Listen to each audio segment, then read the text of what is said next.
सहारा enterprises तुमच्या स्वप्नातली गाडी आता कमी किमतीत.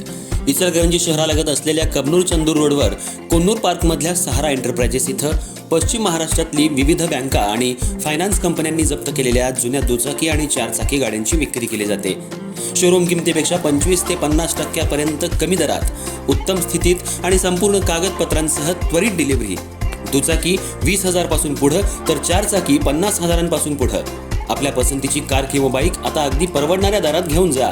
विश्वास, पारदर्शक व्यवहार आणि उत्तम सेवा हेच आमचं वैशिष्ट्य. पत्ता Konnur park, Kabnur Chandur road, Ichalkaranji. Proprietor Rajubhai Ajgar. संपर्क 8055810910 आणि 9860785786. सहारा एंटरप्राइजेस, दर्जा, विश्वास आणि बचत यांचं परिपूर्ण ठिकाण.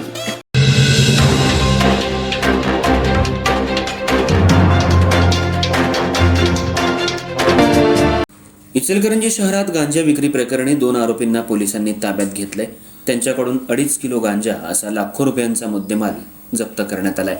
यात अमित भुईवर राहणार बाळनगर, सिद्धाराम महादेव कुडगी राहणार गुरुकन्नन नगर या दोघांना पोलिसांनी ताब्यात घेऊन न्यायालयात हजर केलं असता आज न्यायालयानं 2 दिवसांची पोलीस कोठडी सुनावली आहे.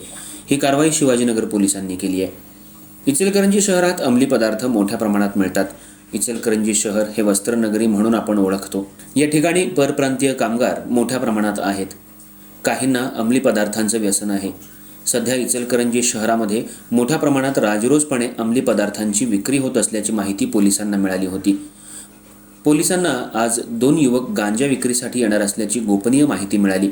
यावेळी पोलिसांनी सापळा रचून या दोघांना ताब्यात घेतलं असता दोघांनी उडवाउडवीची उत्तरं दिली. यावेळी त्यांच्याजवळ असलेल्या बॅगची तपासणी केली असता त्यांच्याकडे 2.5 किलो गांजा मिळाला. पोलिसांनी लाखो रुपयांचा हा मुद्देमाल जप्त केलाय आणि मोबाईल गाडीसह दोघांना ताब्यात घेतले. यातील अमित भुईवर राहणार षटकोन चौक, सिद्धाराम महादेव कुडगी या दोघांना पोलिसांनी ताब्यात घेतले आणि त्यांच्याकडे पोलीस अधिक तपास करतायत. आज या दोघांना न्यायालयात हजर केलं असता न्यायालयानं 2 दिवसांची पोलीस कोठडी सुनावली आहे. अधिक तपास पोलीस करतायत. सध्या इचलकरंजी शहरात गांजा मोठ्या प्रमाणात मिळतो, पण पोलीस मात्र याकडे दुर्लक्ष करतात. इचलकरंजी शहरात मोजक्याच ठिकाणी गांजाची मोठ्या प्रमाणात विक्री केली जाते. पोलिसांनी छापे टाकून या गांजा विक्री आणि अंमली पदार्थ विक्री करणाऱ्यांवर कारवाई करण्याची मागणी सर्वसामान्य जनतेतून होऊ लागली आहे.